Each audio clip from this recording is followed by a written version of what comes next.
अस्सलाम वालेकुम वरहमतुल्लाहि वबरकातुहू। आज हम कुरान का एक लफ्ज़ सीखने जा रहे हैं जो कि बहुत दफ़ा कुरान में आपको दिखेगा और ये अकेले ही नहीं आता है, इसके साथ बहुत ही खूबसूरत अल्फाज साथ में जुड़े हुए दिखते हैं।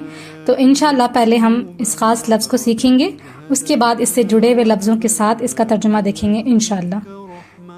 तो हमारा आज का जो लफ्ज़ है वो है मुबीन, और मुबीन का मानी होता है वाज़ेह, खुला, रोशन।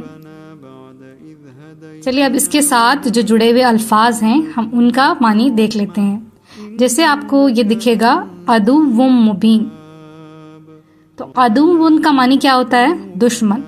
अदुव्वुन यानी दुश्मन। और मुबीन का मानी हमने सीखा खुला और वाज़ेह।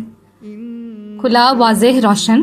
तो यहाँ पर आप कह सकते हैं कि अदुव्वुम मुबीन का मतलब होगा खुला दुश्मन।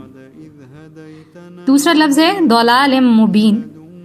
तो दलालिम का मानी क्या होता है? गुमराही। गुमराही को कहते हैं दलालिन।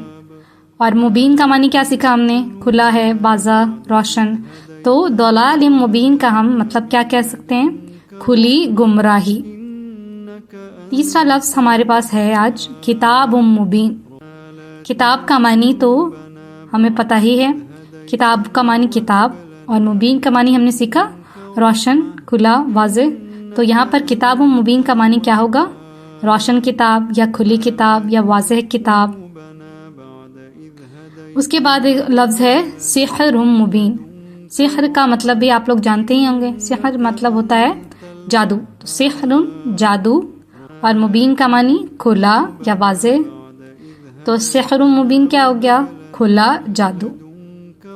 अब और लफ्ज़ क्या है हमारे पास? नज़ीरुम मुबीन। नज़ीर का मानी क्या होता है? डराने वाला। और मुबीन का मानी क्या होता है? खुला, वाज़ेह, रोशन। तो नज़ीर मुबीन का क्या मतलब हो जाएगा? साफ साफ डराने वाला, यानी वाज़ेह तौर पर डराने वाला। उसके बाद हमारे पास लफ्ज़ है सुल्तान मुबीन। सुल्तान का मानी यहाँ पर क्या होगा? सुल्तान का मानी दलील भी होता है। वैसे आप तो जानते हैं सुल्तान का मानी क्या होता है। मुबीन का मानी क्या होता है? खुला या वाज़ेह या रोशन। तो यहाँ पर सुल्तान मुबीन का मानी क्या होगा? वाज़ेह, दलील। अगर आपको ये वीडियो समझ में आई हो, आपको कुछ नया सीखने को मिला हो और वीडियो पसंद आई हो, तो इसको ज़रूर लाइक करें और दूसरों को भी सिखाने के लिए इसे दूसरों से भी शेयर करें।